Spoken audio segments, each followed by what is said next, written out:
Hey, everybody, we're about to get started. The conversation that we're going to be having is for about the next, I'm going to say 65, 70 minutes. We are going to have a conversation about two people. There's two people that have said something that I think needs to be discussed with the Black collective. And we need to go through their actions and what they said. Both are problematic. Pharrell's statement and Nicki Minaj's statement, both are problematic. I'm going to play those two videos for you. We're going to discuss and also define some things. This is part 3 of Whiteness and Blackness, and we're looking at two things that were said by two different people. Like we did last time we done this, it was, God, what was that girl's name? Tiffany Montgomery and the other girl. I can't remember her name. Her name was interesting, the white girl that talked about J-Mal. You need to watch part 1. Her name is Millicent. You need to listen to part 1, part 2, and part 3. They're all compiled on my YouTube page. I have playlists. And you can go to the white and the black playlist, Whiteness and Blackness, and watch the first 2. Today, we're going to take it a little bit further. We're going to play these videos, and I'm going to tell you the 8 types of black-skinned people that whiteness engineers and make. You may find out that you or somebody connected to you is the type of black that is found in one of these 8s. All right, we're going to see. We're about to get started. Go ahead and tell everybody that we are on. I'll see you just a little bit. Looking for a vibrant community where faith meets empowerment? Welcome to the LRL community on Patreon. Here you'll gain access to our financial wellness plan to level up your money game and build your immune system, health and wellness lifestyle plan to keep your health in check. But that's not all. With the groundbreaking AIR project, we're creating jobs in Africa beginning in Ghana. Plus, you'll unlock insider tips from senior executives across industries. And the best part? Be part of daily prayers, weekly coaching sessions with Dr. Larry Reid himself, and so much more. It's time to connect, grow, and thrive. Get the apps, grab the merch, and join us at patreon.com/Larry Reid Live. Let's build something amazing together. The LRL community is waiting for you.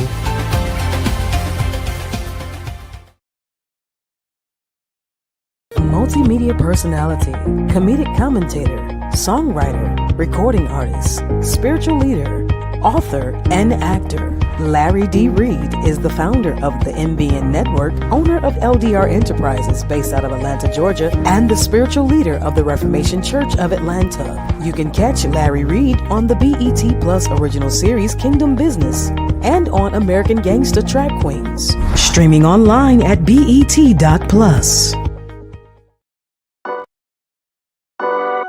Stay connected to Larry Reid Live. Take a moment and like the Facebook page, subscribe to the YouTube page, and hit the bell. Text LRL to 404-999-7527. That's the words LRL to 404-999-7527. And get notified when we go live. Become a member of Patreon. Log on to patreon.com/Larry Reid Live. Sign up, then download the Patreon app and turn on your notifications. Get connected today. Church Critic by Dr. Larry D. Reid. An examination of the Larry Reid Live show perspective. Purchase a copy today by logging on to LarryReidLive.com. That's LarryReidLive.com.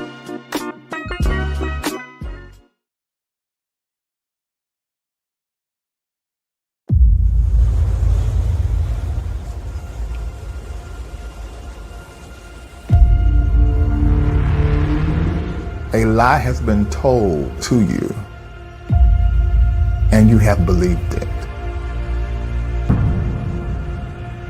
It still has such an intensity, and the energy and the vibration in that place, you can feel it once you arrive. At that moment, they allowed me to release my emotion. Columbus never set a foot on any American soil before he died. The lie is being exposed. This is for Reid.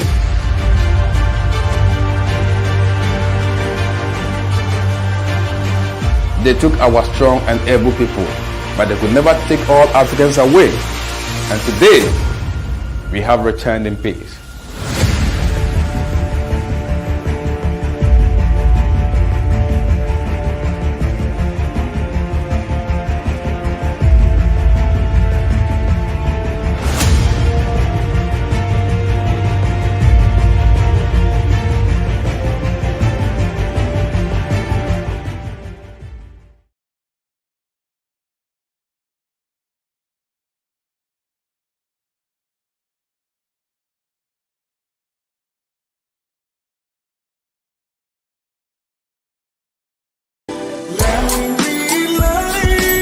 We're about to have a conversation.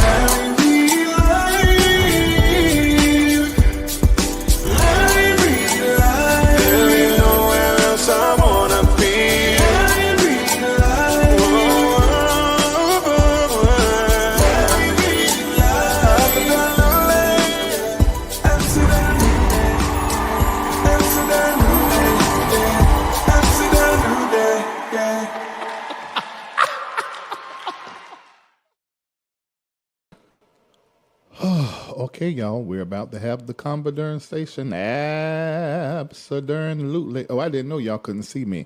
Can y'all hear me? Hit a 1 if you can hear me. And I also want to know what city and state you're watching me from. The conversation that we're going to have, I hope it will be educational for you. One of the reasons why we're doing these series, we got one series that's called Whiteness and Blackness. This is part 3 of that. Then we also have Exodus. Is it time to leave America? It's time for me to do part 5 of that. I'm probably going to get to it next week. And then there's also The Heavens Are Telling the Future. I think I've done 3 of those, or 2 of those. I think 2 of those. But these are the 3 running series on this platform. Now, because I've made a decision, 2019, but as time go along, I get farther and farther into the new way that I do my platform. And because of that, many of you are not interested, and that's okay. But I'm looking for the person and the people that are interested in empowering their mind, their spirit, and we laugh along the way. I mean, because my personality is just as it is. But I'm very, very interested at the big age of 47 in things that causes me to even become more robust mentally, spiritually, financially, as an investor, as a seed sower, as a father, as a parent, as a leader of a community. Those are the things that interest me. I'm not saying that when I see something hit on the internet and it may be one of them salacious stories, I'm not saying I will never do it. As you know, I've done a couple of this year, maybe 2 or 3 of them, and like 3 last year. If I can feel it and get in it, then I'll do it. But if I can't feel it and I can't get in it, I'm not the way I used to be, and I will just do it because y'all wanted me to. Nope. If I don't feel it, I just don't feel it. And if it can't create a conversation that I'm interested in, I just ain't going to be talking about it. So I really need your help whenever I do these type stories. Share, hit like, tell somebody about it. Tell somebody that you heard it on the Larry Reid Live show. And hopefully they will develop a taste for this type of commentary and conversation. There are quite a few of you that's like me. I mean, you got a taste for that deep, spiritual, empowering, very brainy type of shows. And you got space for the salacious and the mess. I'm like that. I have that. But I don't like that my platform has been pigeonholed in some areas and amongst certain groups because of certain topics that we did. Now, where it really matter, we all good over there. But I do want to sort of try to get those 800,000 folk that follow me all over social media to get used to getting information from me and not just laughing. Okay? So this conversation that we're going to have is a conversation I feel very deeply about. People do not understand the word blackness. They do not understand the word whiteness. And as a community, we need to get very clear about what whiteness is and what blackness is, what it means to be black. We need to understand that black is the beginning, that black people, African people, were the first people everywhere. Your first Asian was black. Your first European was black. Your very first American was black. Your very first Mexican was black. Very first Canadian, black. Very first Australian, black. You need to understand that the first humans, the original human, and that's the proper word. Instead of us saying black people, we really should be called the original people or the original human, because black people were the first people everywhere. Let me say that again. Black people were the first people everywhere. And because of that, you guys, is the reason why we have what we have going on in our world today. It's been going on for thousands of years. White inferiority birthed whiteness. And that came out of white fear. And all of that white inferiority and white fear birthed the need to make white superiority. And it is an invention. Whiteness is an invention. It is not something that just happened. It was an idea that white people came up with because the original human, they became inferior to, or they saw themselves inferior to the original human. And so they said, we want that place. We want to be the standard. And that happened by way of whiteness, a system, not a skin tone, but a system. The skin tone was birthed out of Africa when the migration about 70 years ago, when they went into Europe. And because they needed to absorb more melanin, then their skin lightened. See, melanin blocks it. And actually, it takes in the sun through a different process, but it allows us to be able to be and sit in the sun as our natural selves longer than our white brothers and sisters. Our white brothers and sisters are literally our children. They are our offspring. They are a mutation. And maybe that sounds bad, but it shouldn't, because it's the truth. And I want everybody in the black community, that means the black-skinned people and the white-skinned people, because you can be white-skinned and in the black community. But I want the black community at large to be very clear, particularly black people, black-skinned people, that your black is where it's at. Black is not last, black is first. Black is the original form. Black is the original form of all humanity. But it was white fear, white fragility, white inferiority that birthed this need to take over and be the standard. Whiteness was born. Remember, it's a system and it's not a skin tone. And it's going to take you a little while to properly place these words. And In the community I serve, we don't say spend and money in the same sentence. It took years for many of us to get that out of our vocabulary. We say prosperity, money.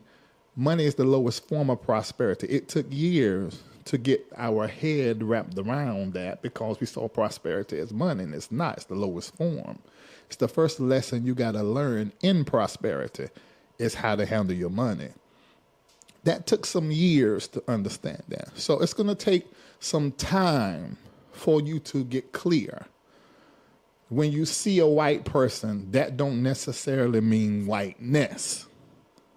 It definitely means white skin. It absolutely means white privilege.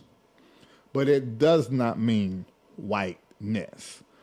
So whiteness is a socio-political invention that was created to dominate, to divide, and to erase. Erase and divide and dominate who? The original humans.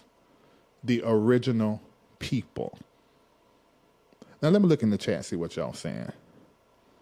Let me see what y'all saying. God already done said some stuff. Naida screaming facts. Yeah. So I hope all of you guys are clear on this. Please, everybody, hit like and hit share as you're coming in. Oh, my God. But people do not like this kind of conversation. Please hit like and hit share. And sound off in the comment. Let me know what you think about what I'm saying. The thing is, I want all of you guys saying the same thing. I really want us as a collective to really get this. This could help with some things, some ills that we have in our community. Because there's some of us that really need to do some work on our white savior complex. And you won't have the white savior complex if you understand that you're the father and the mother of that white-skinned person that you have exalted in your consciousness as the standard. It's important for you to teach your children that they are the original. They have the same skin and hue of the original people, that they were made first. Do you know how that will help some of our children if they understood that? Because they're not going to hear it in school. They're not even going to hear it in their black churches 9 times out of 10. So you as a parent, as an uncle, as the oldest cousin, you got a responsibility. You need to be teaching your family that black is where it's at, black is not last, black is first. That is going to totally, radically change them. Their brain and mind is going to go through a shifting when they understand black people were the first people everywhere on this planet. Everywhere. Oh my God, I never seen a black Indian. Oh my God, I've been with people and I heard this. I never seen a black Asian. Really? You're going to act surprised. That lets me know that the programming has worked. Black people were the original people everywhere. I want you to get that. Are y'all getting this?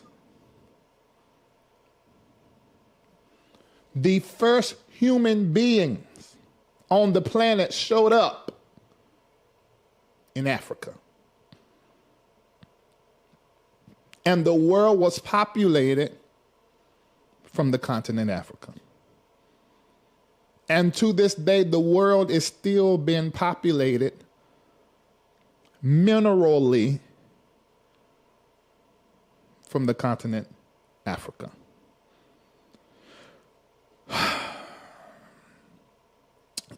Hot Bread said, I'm just about to say this, it needs to be taught in schools. It's not going to be taught in school, but you can begin to teach it where you are and start telling people this. Okay, so we're going to play these 2 videos, and then I'm going to go further in that conversation, and I'm going to tell you the 8 types of engineered black-skinned people that whiteness makes. And you may find out, dawg, I'm one of these. Or you may know somebody that's one of them, okay? Amber says, we have to unlearn and relearn. That is a challenge for most. We have to first realize that we were taught a lie.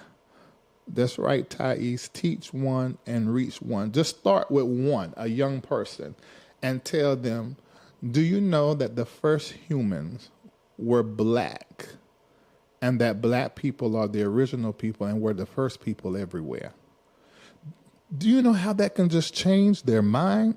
So let's do that as a community. Let's commit to teaching our young cousins and our students. Hell, if you're a teacher in school, whisper that to them black students so that they know. So I can't teach that in here, but you do know we where it's at. We ain't last. We are first. And I prophesy in context with the scriptures. And the first shall be last, and the last shall be first. In this culture, we aren't first. We're last. But as we continue to move in this Aquarian age, and we see Africa rise, the brown people are going to lead us into the future. Them brown countries, where Africa been one of the main players, we're going to begin to see the last become first. Oh, absolutely. Absolutely. One of the issues that burn my balls. Oh, and I ain't talking about no STD.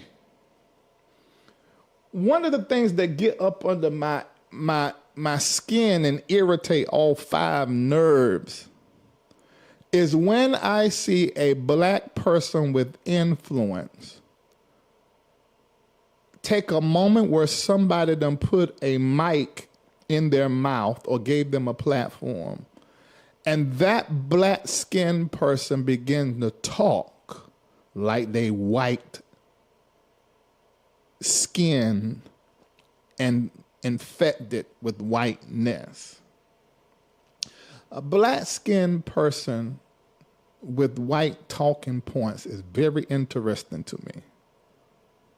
And this is what we see from our entertainers. Many, many moons ago, Malcolm X made a statement. I'm going to play Malcolm X video before I play these 2 black artists' video, and then go into the conversation about the engineered 8 type of blacks. Let's watch. Now, concerning the poll taken by Newsweek magazine, I think you said that this was the leaders who said that, who went with King and against Mr. Muhammad, around 90%.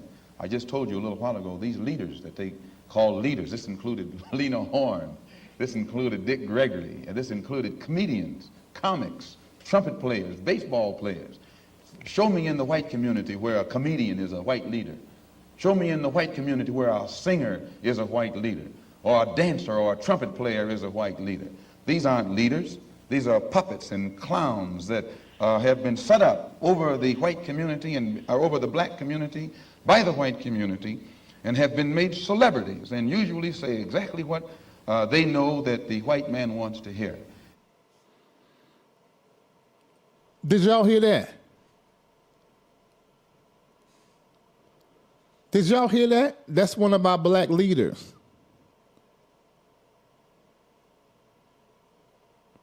Did y'all hear this? How many years ago this was said? I'm going to play it one more time. Now, concerning the poll taken by Newsweek magazine, I think you said that this was the leaders who said that, who went with King and against Mr. Muhammad, around 90%. I just told you a little while ago, these leaders that they call leaders, this included Lena Horne, this included Dick Gregory, and this included comedians, comics, trumpet players, baseball players. Show me in the white community where a comedian is a white leader. Show me in the white community where a singer is a white leader, or a dancer or a trumpet player is a white leader. These aren't leaders. These are puppets and clowns that have been set up over the white community and over the black community by the white community and have been made celebrities and usually say exactly what they know that the white man wants to hear. It's very important for us to differentiate between a leading black, that means some black person that is in the leadership position, and black leaders. A leading black, they're literally chosen by the white power structures to represent black skin. These black skin leading blacks, they speak for the people, but not from the people, because they do not have the connections to black that their skin testifies.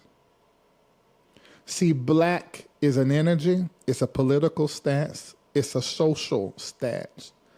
It is energetic. It is a stand for what is proper and against all forms of racism and oppression. Black is human. Black is the part of every red-skinned, yellow-skinned, white-skinned person that is interconnected with each other, nature, the sun, water, and everything in the element. So black is in the core of the human because black was first. Black people were the first people everywhere. Black is the original form of humans. So the leading black, somehow or another, through their work, through their employment and assignment and accomplishment, gets removed from black and gets in the system. Are you hearing me? And they prioritize themselves and their visibility and influence and proximity to money privilege, white privilege, access privilege. They prioritize that.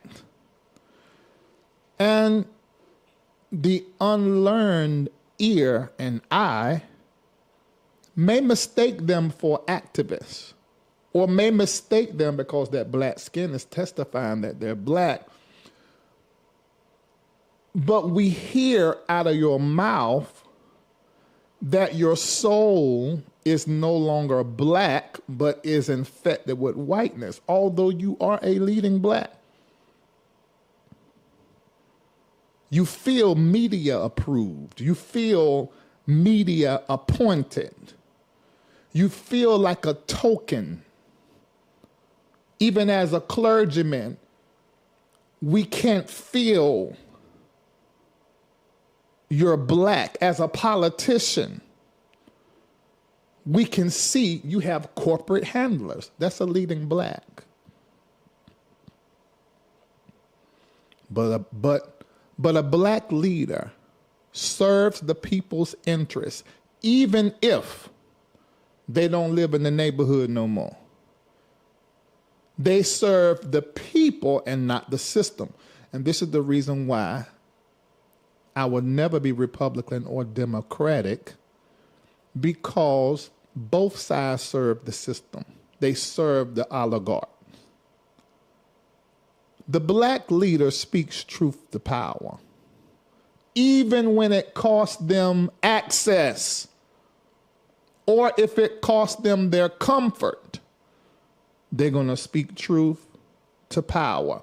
They're not going to do what Marjorie Greene did. She's speaking truth to power after she done got all of her pillows for her elbows in place, so that she won't feel the cost of speaking truth to the current power. See, that is privilege. And whether you are very vocal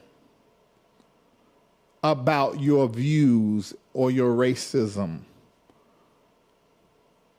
or not, we still see it for what it is. So we're not celebrating Marjorie. We see what you're doing.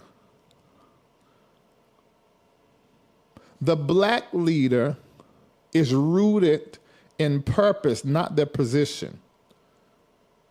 The black leader also makes them, oh God, I love the way I'm about to say this. The black leader makes themselves accountable to the community. Are y'all hearing me? They're not accountable to the corporate sponsorship.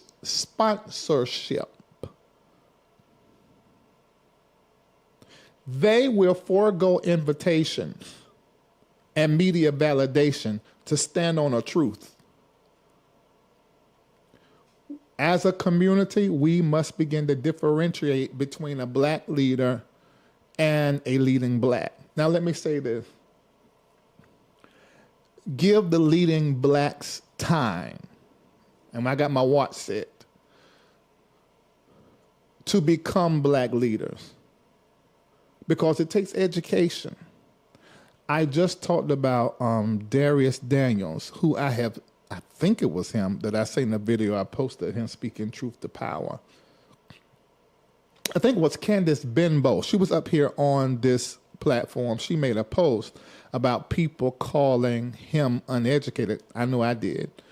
You can have several degrees. She said it was insane to call him uneducated. It is not, to me, because those degrees don't mean nothing. I got several of them. But if you don't do the personal work, you do not take information, books, and what professors say. You don't take it and work it. When you work what they tell you, you come into deeper truths. But if you don't work what they tell you, you just parrot white talking points or talking points that are injurious to the black mind and black consciousness. And what he said about astrology, y'all listen to me, astrology is ours. I'm going to say it again. Astrology is ours. We taught the world how to read the heavens. So when you demonize it, you're demonizing black. When you raise question marks over astrology, you're raising question marks over black. Because we taught the world the heavens. So that's a problem. Maybe you're not black enough to know it. But the moment I heard it, my ancestors were irritated. Because it was the white man that made us stop with our arts while they take them and use them to stay in power. And they give us this made up religion and called it Christianity. Put Christ in there to hijack and to fool. Are y'all hearing me? I hope y'all able to hear me in the way. You know, sometimes, I'm going to tell you something about being a trailblazer. Sometimes it's beneficial to you, like during the pandemic, me doing what I was doing. I was already doing this before the pandemic. When the pandemic came, the 2020, and I told them that in 2020, the church is going to have to be online. And I started telling them in 15 to build online. That's a great time. But sometimes you be so far ahead and it takes people forever to catch up. And you just be out here by yourself with 395 people watching you between YouTube and Facebook.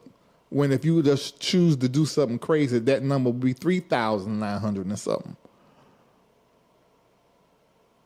So it's a little painful, but oh well, oh hell. I'll much rather sit here and tell you something that's going to make you a fit for the future before everybody else become a fit. I'd rather do that than go after the clicks and the views. All right.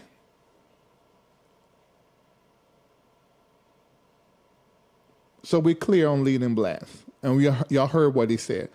Okay, so I saw a post from Donald Trump. It ended up being on Facebook. I'm not on Truth Social. And let me read you what he said.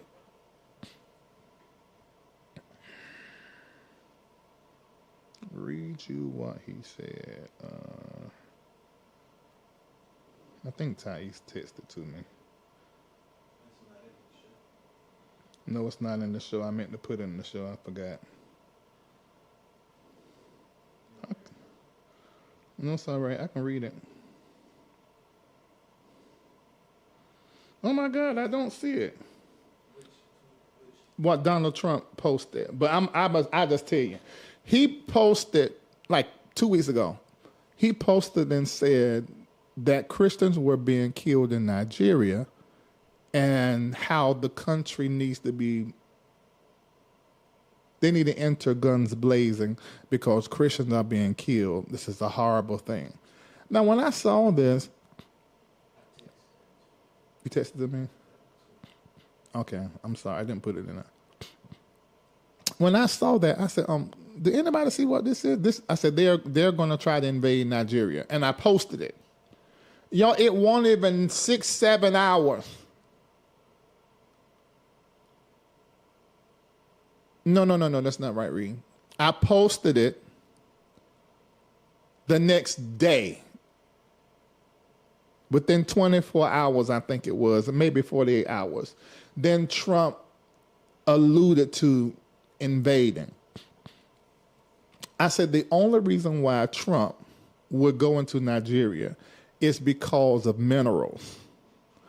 And he's using the invasion, and this is what America has always done, trying to bring democracy to somebody. But the thing is, America has always used that as a cover to go in and take what they want and basically make whole countries indebted to them, take control of their land to where the people in that area can't even benefit from working the land because it's owned by the West. Typically a partnership with Europe, because the Rothschilds always got to be in this. And they take the minerals, and then the people have to go to them to get the diamonds in their backyard. They don't even own them. This is horrendous, and it's terrible, crazy work. Nicki Minaj saw Trump make the post about Christians being killed in Nigeria, so she makes a post praising Trump. One of Trump's representatives reached out to her and said, well, it'd be good to have you to come and say this at the UN. Y'all, all of this ain't nothing. This government, White House, all this a game. Brought her hind end to the UN to do a speech. Listen to the speech that she did. Thank you, Ambassador Waltz, for this invitation. It is an honor to stand on this stage with you and the other distinguished speakers here today to shine a spotlight on the deadly threat faced by thousands of Christians in Nigeria. I would like to thank President Trump for prioritizing this issue and for his leadership on the global stage. Because we ain't doing our job as a community, Nicki Minaj actually thinks that Donald Trump, the West, America, is concerned authentically about Christians getting killed in Nigeria. First of all, who verified this? Is this even true? Because there's certain regions in Nigeria where there are a lot of Christians, but there are more Muslims. When I began to ask around, I found out that Christians aren't the only people getting killed. But Trump is using this so that then can get the collective to say, oh yes, go and stop the Christians being killed. And Nicki Minaj don't have sense enough to know that this is just smoke and mirrors. And she's thanking Trump. Oh my God. And then thank him for his work globally. This man is fucking up the reputation of our country in every country. Calling for urgent action to defend Christians in Nigeria, to combat extremism, and to bring a stop to violence against those who simply want to exercise their natural right to freedom of religion or belief. I stand here as a proud New Yorker with a deep sense of gratitude that we live in a country where we can freely and safely worship God regardless. That is not true. That's an illusion, American illusion. That is not true. You cannot freely worship in America. Y'all, I know you probably think I'm crazy, but I'm just not in the matrix. And I see it for what it is. You cannot freely worship the way you want to worship in America. It's not true. It's not true. It's not true. And now we see more than ever the possibility that Larry might be right, because it is looking like that everybody that's not a Christian is being reprimanded here on the American soil. Not just the Christian, but the type of Christian that the government want you to be. The kind of Christian that's approved to be, you see. This is a whole lie. We got to go grab Nicki, if y'all care that much, and get her back to her black soul, because she done drank something and what she thinking ain't even the truth. One's creed, background, or politics. No group should ever be persecuted for practicing their religion, like I recently stated on social media. And we don't have to share the same beliefs in order for us to respect each other. We're way beyond thinking or expecting or assuming for, the person sitting next to you to have the exact same beliefs. We're beyond that. That's ridiculous. But that shouldn't make one person feel less safe than anyone in any room. Music has taken me around the globe. I have seen how people, no matter their language, culture, or religion, come alive when they hear a song that touches their soul. Religious freedom means we all can sing our faith regardless of who we are, where we live, and what we believe. But today, faith is under attack in way too many places. In Nigeria, Christians are being targeted, driven from their homes, and killed. Churches have been burned. Families have been torn apart, and entire communities live in fear constantly. Am I in the twilight zone? She don't know what she's saying the U.S. is doing in other countries, and in our country, snatching children from their parents? Huh? This whole Israel and Palestine thing, it's like she's not even aware. This is why Malcolm X said what he said, because this is the work of whiteness. Because some of us are so gullible, black and white, that someone successful with money, does this sound familiar? Somebody successful with money, we just take whatever they say. That's how Trump won. Christians and people who idolize rich people. This gal ain't got no sense. She's not even aware. Nobody's around her that will educate her. So out of touch with what is really happening in the world. If you are an artist or you are a leading black, you have a responsibility to know what the hell is going on in our world so you can make sure you're using your influence for the right thing. And she's using her influence for the wrong thing. Oh, God. Because of how they pray. Sadly, this problem is not only a growing problem in Nigeria, but also in so many other countries across the world, and it demands urgent action. And I want to be clear. Protecting Christians in Nigeria is not about taking sides or dividing people. It is about uniting humanity. Nigeria is a beautiful nation with deep faith traditions and lots of beautiful barbs that I can't wait to see. Nigeria is one of the most mineral-rich places on the planet.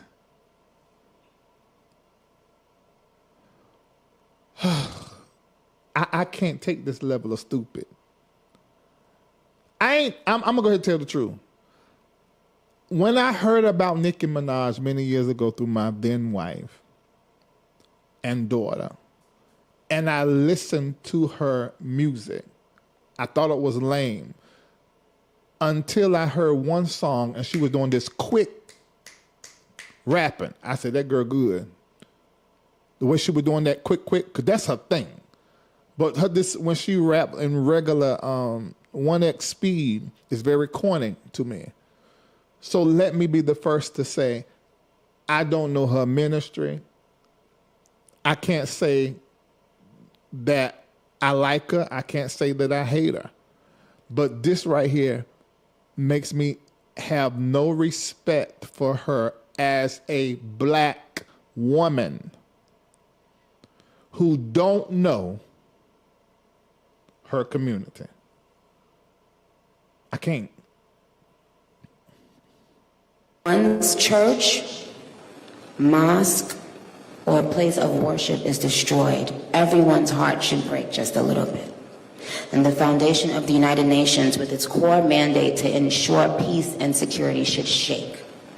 I am joined here today by peace builders, by faith leaders, by those who saw violence, saw rising intolerance, and chose not to look the other way. I am inspired by their work to build interfaith ties, to see the humanity across the lines which might divide us, and to fight for security and liberty for all those who pray. I look forward to our discussion today, and I hope it will encourage deepened solidarity for us to urgently work together to ensure every person can enjoy the right to believe, to worship, and to live in peace. Barbs, I know you're somewhere listening. I love you so very much. You have been the ultimate light in my life and career for so long. I appreciate you, and I want to make it very clear once again that this isn't about taking sides. This is about standing up in the face of injustice. It's about what I've always stood for my entire career. If you've always stood for that your entire career, how come you have not spoke out on what is happening here in America when it comes to injustices? Yo, it's like, I don't know what's happening. It almost feels like sometimes I'm in a twilight zone. And why ain't nobody saying this to her? And in the comment sections, Gingerbread says she don't know Black American community because she's Caribbean. I don't think that's an excuse, because Black people are the first people everywhere, especially being that in the transatlantic slave, the first dump off of us was in the Caribbean. So there needs to be work in our black communities because this girl has no sense and she's not using her influence properly. And that's because she lacks education. I would like to think if somebody would tell her the truth, she'd be like, oh, no, wait a minute, let me fix this. But there's nobody talking to her. Because that's absolutely crazy. And this is why Malcolm X said what he said. Now, concerning the poll taken by Newsweek magazine, I think you said that this was the leaders who said that, who went with King and against Mr. Muhammad around 90%. I just told you a little while ago, these leaders that they call leaders, this included Lena Horne, this included Dick Gregory, and this included comedians, comics, trumpet players, baseball players. Show me in the white community where a comedian is a white leader. Show me in the white community where a singer is a white leader, or a dancer or a trumpet player is a white leader. These aren't leaders. These are puppets and clowns that have been set up over the white community and over the black community by the white community and have been made celebrities and usually say exactly what they know that the white man wants to hear. I cannot. All right. Let's listen to Pharrell, and then I'm going to give you the 8 different types of black engineered by whiteness. What's going on in the current political climate? I'm just saying I don't want to turn anybody off. I hate politics. Like despise them. It's a magic trick that it's not real. I don't believe in either side, because I think when you pick a side, you are only, you are inadvertently supporting division. Yeah, it's not a popular point of view, but I just gotta say, like, think about it. The wells are drying up, and okay, now the diversity's off the table, now equity's off the table, now inclusion's off the table. So that makes me ask myself, okay, so how do we survive? Well, are there black people here tonight? And in your heart, do you think for what it is that you do and who you are, do you think you're the best? Okay, so do you want the job because you're black or because you're the best? Do you want someone to support your startup because you're black or because you're the best? Right, so I think now for me it's about us having the best ambition. That's the reason why you should support these businesses. Yes, they happen to be black and brown, but it should be based on the thesis that we're the best, not because we are a total shade of a skin color. That's a point of view that I have now that I'm resting on, and if diversity, equity, and inclusion ever comes back in style, cool. But in the meantime, I'm going to focus on being the best because I can bank on that, because that's what's going to get you the position. Where, I don't want you to give me anything. I want you to panic and not let me out the room because I'm the best. Huge problem. This is a huge problem because this influential black leading black, this influential leading black has adapted white talking points, and he's saying it as himself. This man works with Louis Vuitton. He took over the other black man's place as far as designing and coming up with certain things. A great line with Louis Vuitton.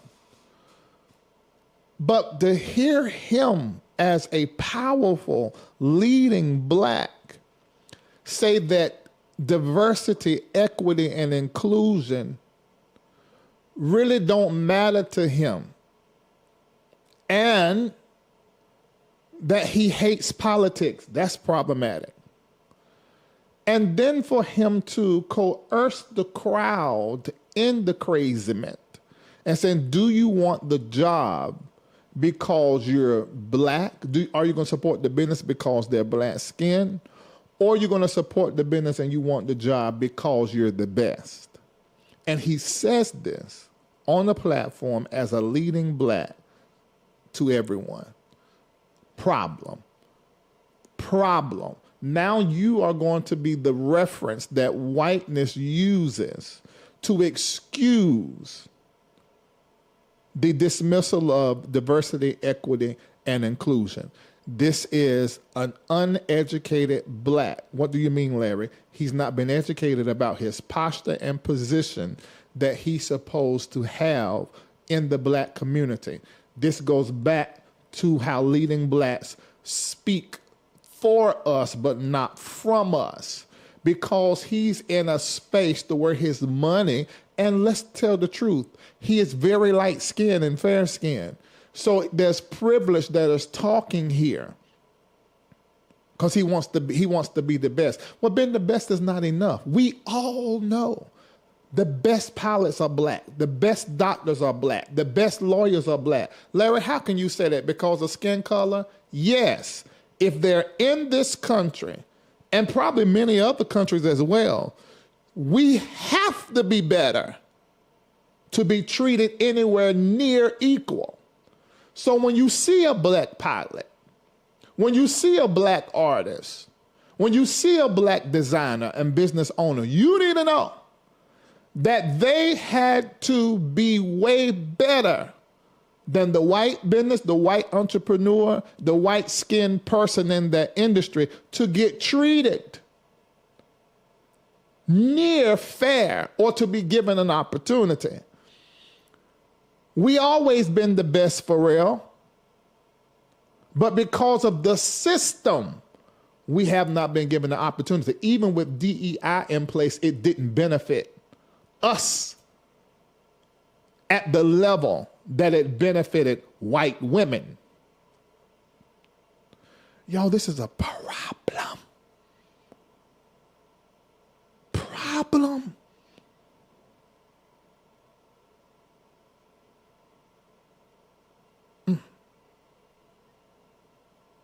And maybe this stuff don't bother y'all the way it bothered me. It bothers the hell out of me.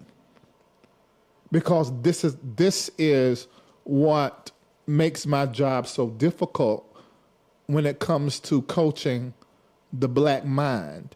It's all this kind of stuff that's laying in the subconscious because of being raised in black skin with white theology, white systemic programming. It just irritates me. It may not bother nobody else the way it bothers me, but it bothers me. All right, let me give y'all these 8, then I got to go because I got an appointment at 7 o'clock. What is it, Nancy? I thought you said, oh, God, I got to pee. If I go to the, what you going to play?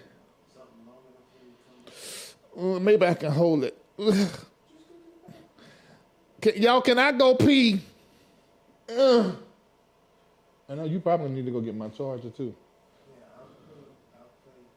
All right, let me play something. I'm gonna come back and tell y'all about the 8. Oh my God, it's coming, it's coming. Okay, here you go. I'll be right back. Don't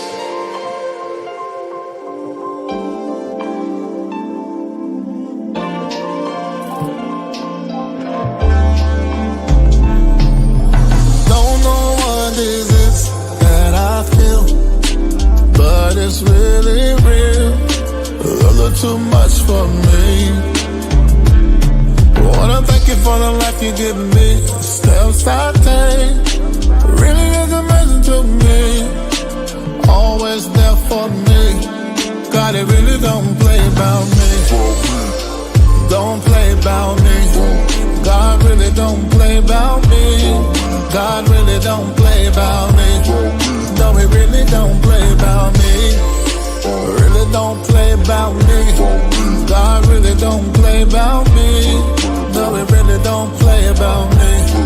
About me, don't play about me. Don't wanna be to me, but I feel all my enemies really underestimated me. I'll sit back, I'm gonna watch them all. One by one they'll fall, and nobody answered their call. God, it really don't play about me. Don't play about me. God really don't play about me. God really don't play about me. No, he really don't play about me.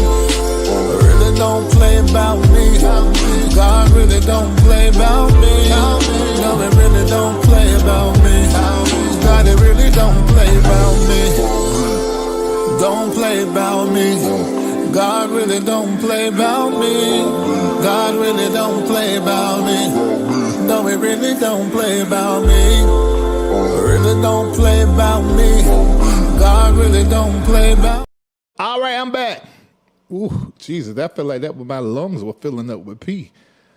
Where it go when you hold this so long? Where it go? Is Dr. Kim in the chat? Ooh, the more I held it, it's like it was coming up. And say I've been holding it, but normally I can hold my stuff for a long time. But I don't know what happened. It just started coming up. It felt like my lungs were filling up with pee. So I had to go let it out before I drown in my own piss. Play a couple of his made-up songs.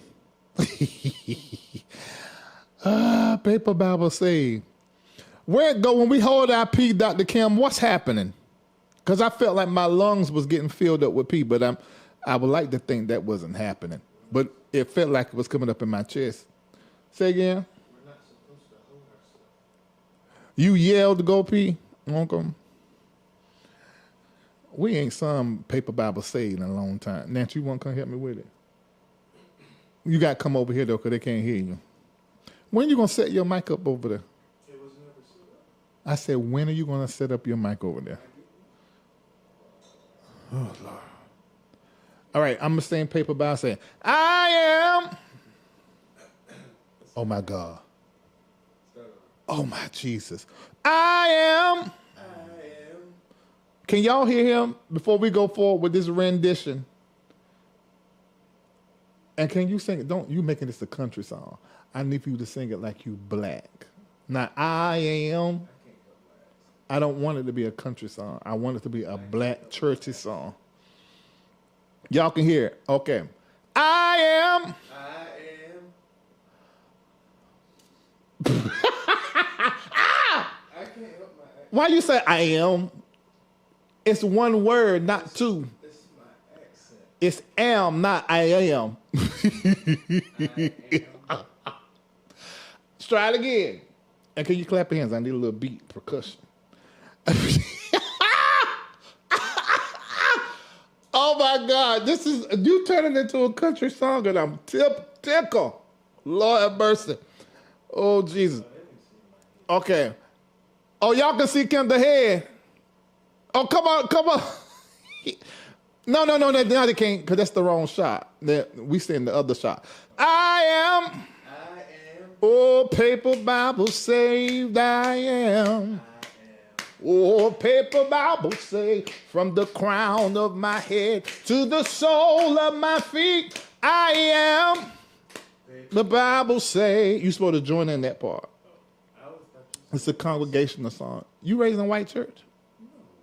Seem like it. I am. Oh, Paper Bible saved I am. Oh, Paper Bible say, from the crown of my head to the sole of my feet, I am. Paper Bible say. Why can't you come on my note and you talk high so you can come on this note? I'm a baritone. You singing like you a baritone. I am.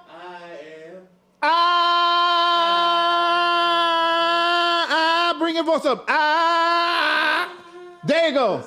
It's not high. You talking about it's high, but you talking in the note. I am. It's high. That's what I'm telling you. You not breathing. Oh, where is Shamako? I am. You not take breath. Okay, let's bring them down. Okay, I am. Okay, do that. I am. Let's still do high.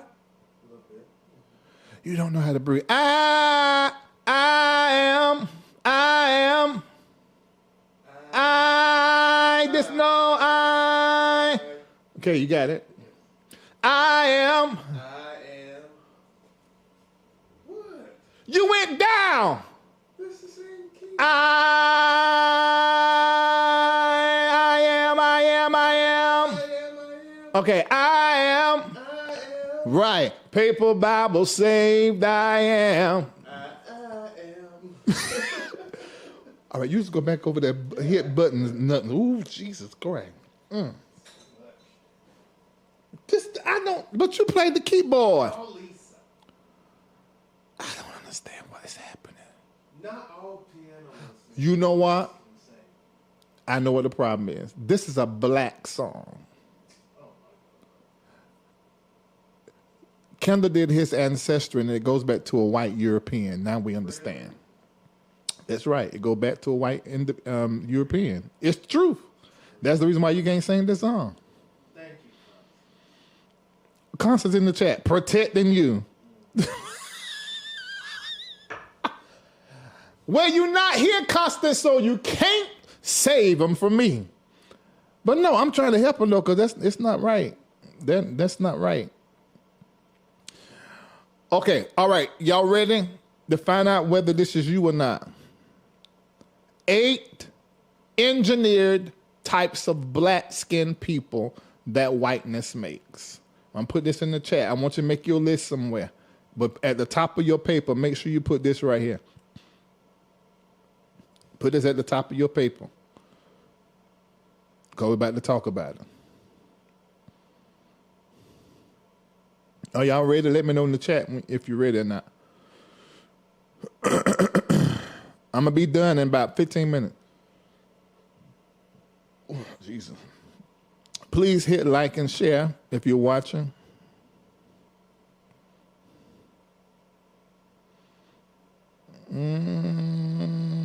Y'all ready? Okay. All right. Ready. Okay, so I put this in sequence. There are 8 engineered types of black-skinned people that whiteness made. Number 1, the conditioned black. You are trained as a child through fear, religion, school, and then the cultural, for the black people is in our culture, survival rules. If you're a black person listening to me, you know exactly what I'm talking about. You learn very early that white is the standard and everything else is other than. You learn it from a child in kindergarten, 1st grade, 2nd grade, 3rd grade, in school especially. You learn that you are the other, that you are the less. Typically in America, if your black child goes to school, they are the other, except for certain areas in the country. But even there you learn through fear, religion, and the school itself, what you must do to survive as black. So you condition yourself. You accept the conditioning of the system, and you begin to get programmed. That is the conditioned black. Don't speak like that. Don't say that. When you answer the phone, make sure you try to sound as white as possible. For the fear of it being discovered that you are black. Don't name them that name, name them this name. We begin to program ourselves. Now see, white people never experienced this. Never experienced this. The conversations that go on in a black house with a black child, white people never experience this. They don't even have a frame of reference for it. But this is true. And if the truth be told, some aspect of us is still conditioned and programmed with whiteness. Except that we intentionally deliver ourselves of that whiteness.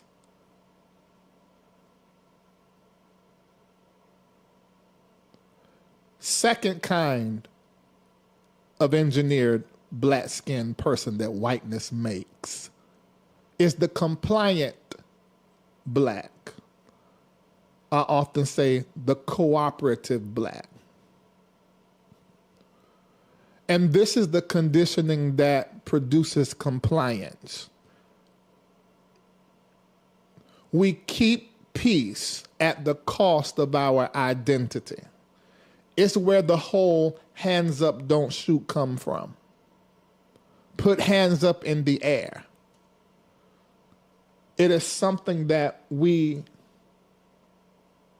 have embraced because we can afford to be black in the face of a cop. So we have to show the least melanated aspect of ourselves.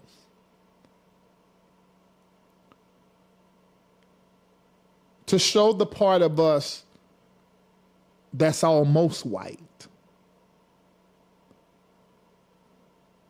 To reveal that although I'm black, here's my whitest part. I comply in spite of my identity. It prioritizes white comfort. No, Larry, we're talking about a cop. They ain't black or white, they blue.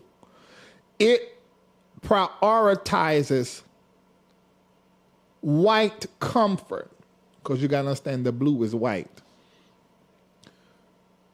It prioritizes white comfort. Oh, don't talk loud, don't come across like that. They white, they don't understand us. Well, they need to get to understand, because they ain't in this world by themselves. They ain't the standard.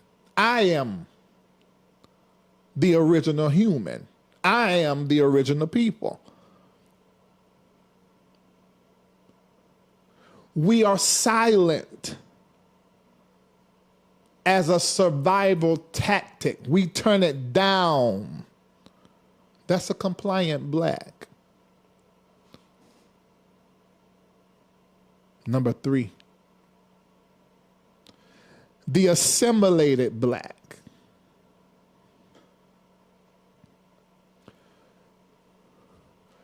Now, this compliance grows into adaptation, to where we begin to adopt white aesthetics, white language, white theology, white ideology.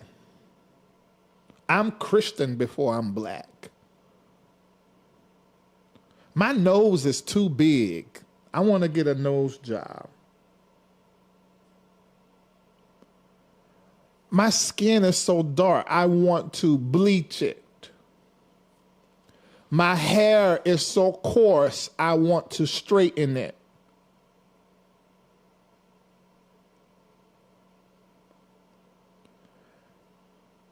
I don't want to live in that zip code. I want to live in that zip code because I want to be able to say I live in this Beverly Hills zip code when I'm around white people for their acceptance. The compliant black do and say things for white acceptance. And they measure their worth through how much am I accepted in the white community. I remember being an itinerant preacher. When we would sit around, have you ever preached at a white church? Yeah, man, I preached at all of them. Really? Wow. We want to get into the white church to preach. What the hell for? Acceptance. The assimilated black. White people singing your music? Yes. I was invited to the white church to sing my gospel song. Well, of course they're going to invite you to sing that gospel song because ain't hardly no soul in it.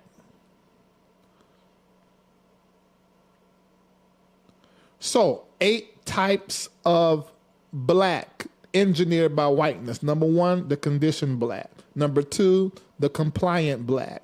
The 3, the assimilated black. Number 4, the decorative black. And this is where we see Nicki Minaj and Pharrell. If you haven't watched their videos, go back and watch it. See, when you become a compliant black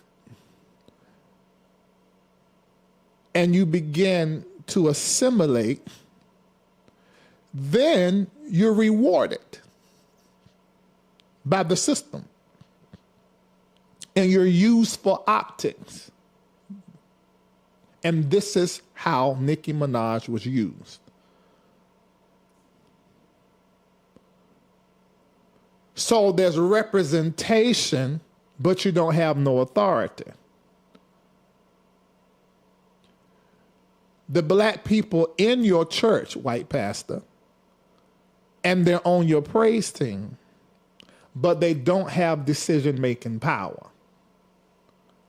Decoration. Promoted, posted, platform, as long as you don't disrupt anything, we'll let you keep your position. But the moment you want to try to buy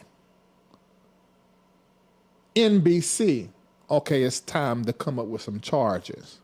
The moment you say that you want to own your masters, now it's a problem now.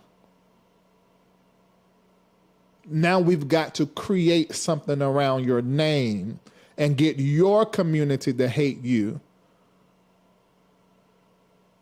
to where now they don't care what we do to you. Are y'all hearing me? So the decorative black. Now, number 5, the grateful black. Because you now have been released into certain areas of society, you're making good money, your platform, you're posted, you're the token black, you're accepted in many different areas. Now you believe that your access that you have been given is approval. Thank you for letting me in, the grateful black says. Oh, this is so nice of you to give me this opportunity. No, you're overqualified for the opportunity. They didn't have no choice but to give it to you because you're so much better than everybody else white. So it will be too obvious that we don't want a black person to have it because you're so overqualified. And here you are, oh, thank you for giving me the opportunity. No. You view, the grateful black, views the opportunity as generosity from white. And it's not. And we hear some of this in Pharrell's language when he's sort of disregarding DEI. See, the grateful black never questions equity, power, or the system. They just say, oh, if I just be the best, they're going to recognize it. When you have black skin, you being the best is not going to be rewarded as if you are the best. Viola Davis acts better than Meryl Streep, but she never got her pay. Black is always better because black has to be better to get into these positions. So if you see a black pilot, that raggedy ass, oh, I didn't mean to say it like that, Charlie Kirk and J.D. Vance and all the other ones who parroted that if I see a black pilot, I'm nervous because of DEI. DEI ain't even serve us. It served the white woman. We are always the better. If you see a black pilot, you need to feel better because they had to do better and be overqualified to get that job. Just look at Congress. The black women and black men that sit on Congress put just their education up. And you'll see how much more education the blacks have in order to sit in those white created seats. They won't create it for us. Oh, thank you. And see, whiteness loves that. A black man come, oh, thank you so much for allowing me. They just love that because they feel like power. White skin loves power. Okay? I said what I said, white skin. I didn't say whiteness. White skin likes power. White skin likes power. Power is privilege. White skin likes power. I need every white person to hear me say this too, so you know.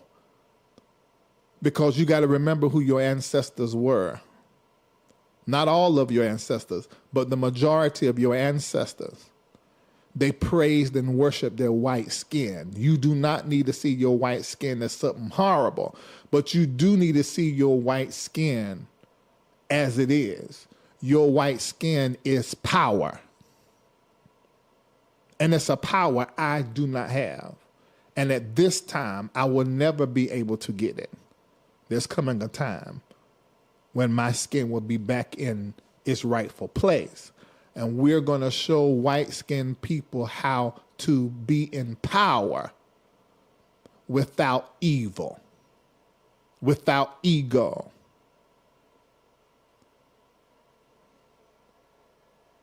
Because we were the first human. We've been in power. The people in power became the enslaved.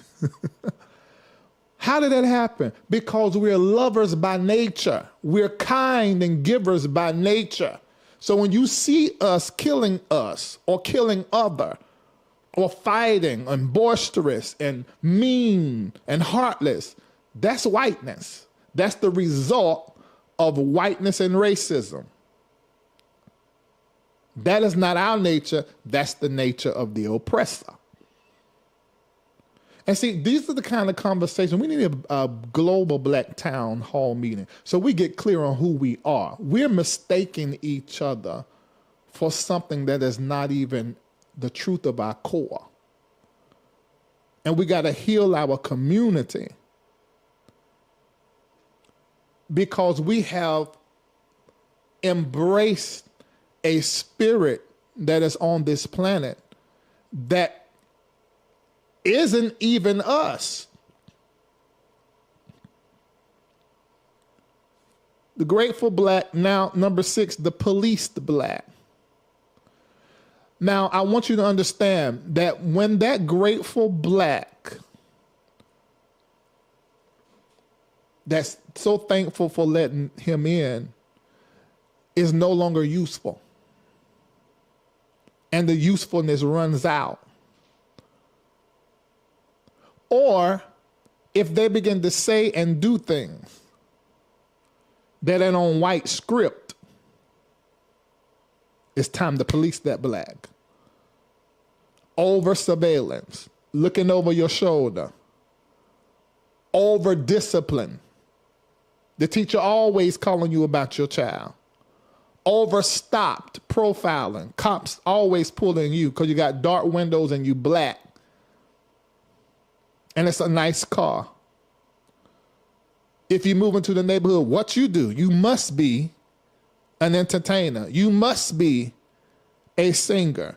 See, the police black lives under supervision and suspicion. Every move is watched. We come into the high-end store, boutique, and they're following us. When we actually got the money to pay for it. Let me tell you what was so interesting to get used to when I moved to Atlanta. To go into high-end stores and be begged to help, and they willing to help. I would go into high-end stores in Charlotte, North Carolina, when I lived there, and I would get followed and watched. But here in Atlanta, a lot of black people are doing well. So you're going to a store, and I remember when I first moved here, the first time I was seen. Oh, y'all don't. I don't know if y'all hear me. I remember how it felt the first time I was seen, and that happened in Atlanta. I never felt seen in North Carolina. I felt watched and policed. I felt the suspicion.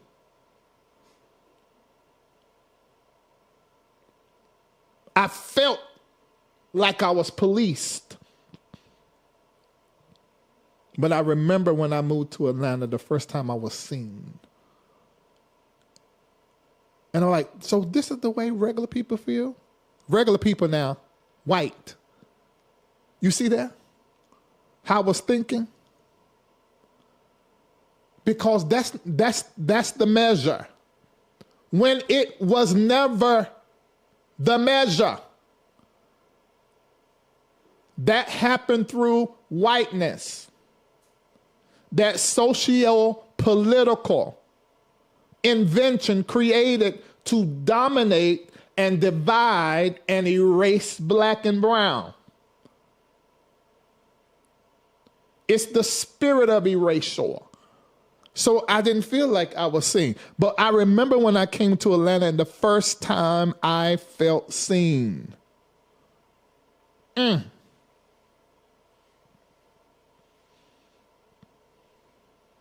right.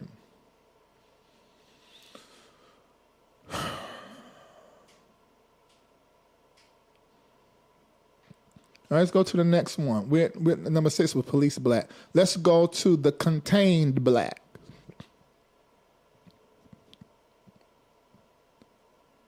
Do you know those that own these private prisons, that they do research in the region?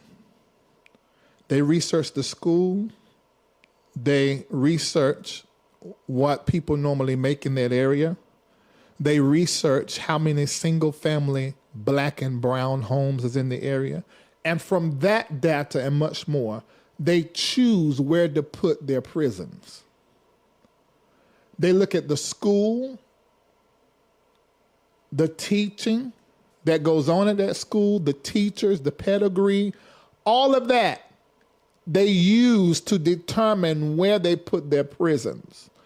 And the prisons are for the blacks that they want to contain. Ladies and gentlemen, I want you to understand that they make the prisoner. They make the black person that goes to prison. The prison is made for black people. It is a plantation for free labor. It is 2025 enslaved person on the plantation. Your family members and cousins that are in jail, that was done through strategy. They manufactured the incarcerated class. They placed these prisons near black communities, black and brown communities, where the high rate for dropout is, if it's in that area, because that's who they want in the prison. They create, now they shaking hands with the politicians here, 3 strikes you outlaw. Mandatory minimum stays away from the family and the children. It is a statistic truth, a statistical truth, that black people get more time than white people for the same crime. This is a manufactured, incarcerated class of black. And corporations and politicians profit from these private prisons. So black bodies is the real oil of America. Not what they drilling in Texas and all them other areas in Saudi Arabia. Black bodies is the real oil. This is not an accident. It's an engineered ecosystem. of incarceration. Let me look in the chat. I'm just talking, not looking down.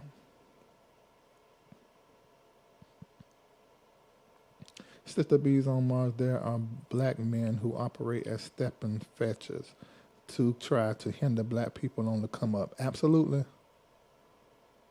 Absolutely. It starts in school. And get paid to do it. Absolutely, Terrell. That's a teacher.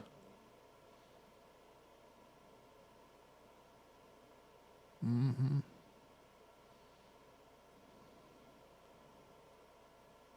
Mm-hmm. Seeing what y'all saying. All right, almost done. That was number 7, the contained black. Last one, the exhausted black. Oh, Lord, I'm late. The psychological outcome of all of this is exhaustion, burnout. Burnout from performing, being the best. Burnout from surviving, scratching and surviving. Code switching, trying to sound white on the phone. And fighting. Some of us just tired of fighting. And the thing is, we're so used to all of this that we're almost numb to the trauma that we're under in America. And you don't realize until you go somewhere else. When I went on this last trip, it took me some days to realize, why do I feel so good and so happy and so positive? I said, wait a minute.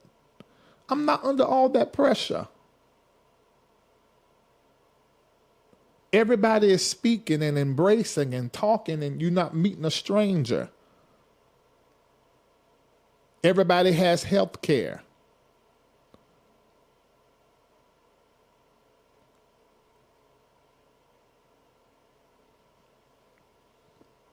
The trauma is normalized here, and you have to make sure that you haven't allowed trauma to become normal, carrying around that pain and that pressure to perform and code switch and be the best. That's emotional labor. This entire racism that is a system, race system is what I like to call it. So you can understand that racism is a system and not just a skin color.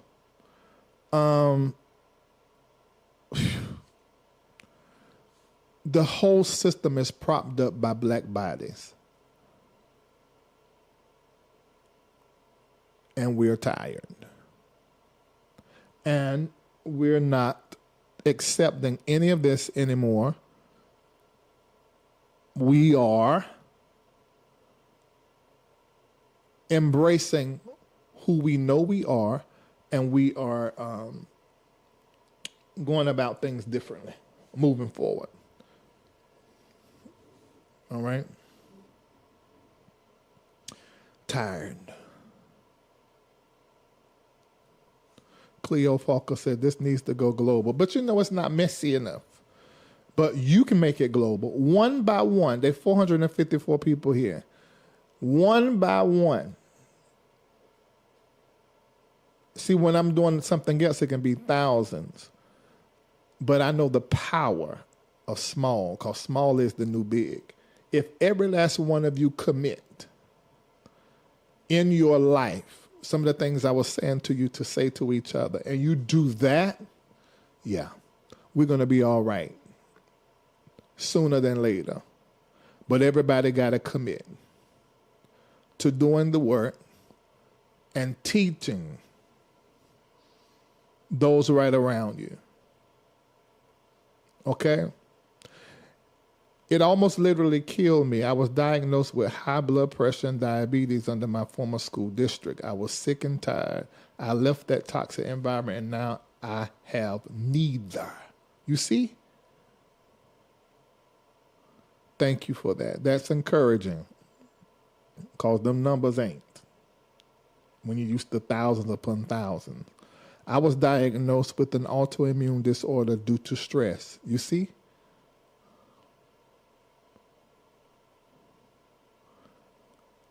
Sadly, that's true.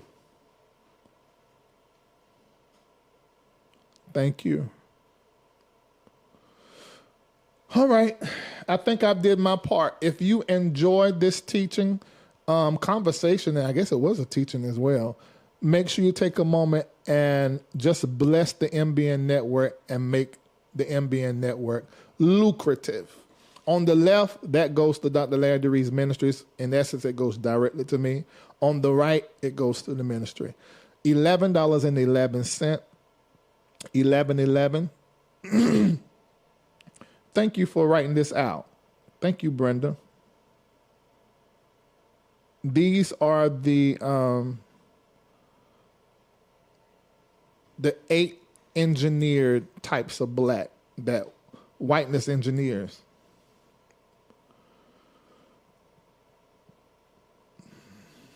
Oh, thank y'all.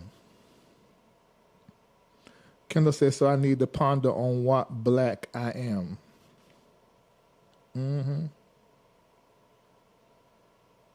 All right, I'm going to let y'all go. I got to go. I love you. Thank you so much for watching. Make sure you look at this.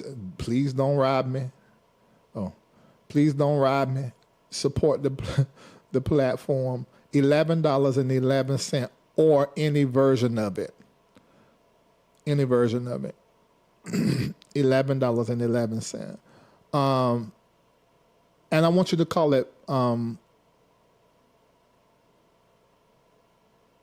black seed. Black, yeah, that has hit me. Black seed. It came into my hand. Must have put it from you. Black seed. So sow the black seed and get back to your black. All right, there's a song I call I wrote called Black Like That, and I start off talking about the engineered black.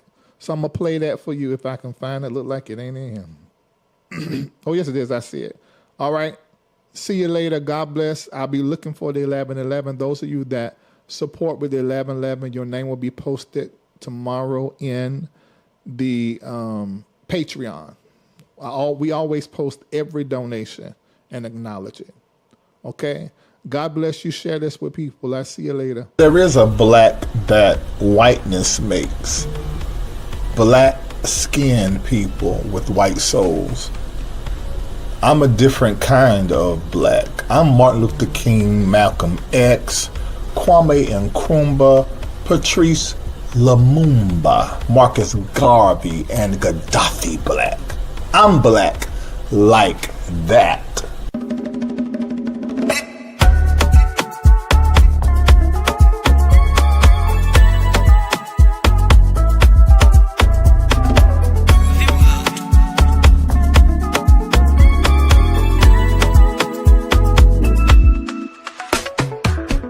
Melanated, complicated, underrated, culture rich but confiscated, story sacred, I'm mislocated, truth evaded, but I'm still the top creative. Wanna be black like that, never seen a soul like that, making their pockets fat, we about to take the power back. Gonna be black like that, keeping the soul intact, breaking the systems back, and taking our stories back. Black energy, whiteness enemy. If it isn't me, then why they envy me? It's gotta be the way I sway, maybe it's the way I pray. How in the words I say, welcome to a brand new day. I am black, beautiful, proud. I must be respected. Yes, I'm black, I'm proud of it, I'm black and beautiful. Welcome to a brand new day. Whoa, wanna be black like that, never seen a soul like that, making their pockets fat, we about to take the power back. Gonna be black like that, keeping the soul intact, breaking the systems back, and taking our stories back. Melanated, complicated, underrated, but I'm still the top creative. Wanna be black like that, wanna be black like that, wanna be black like that, we about to take the power back.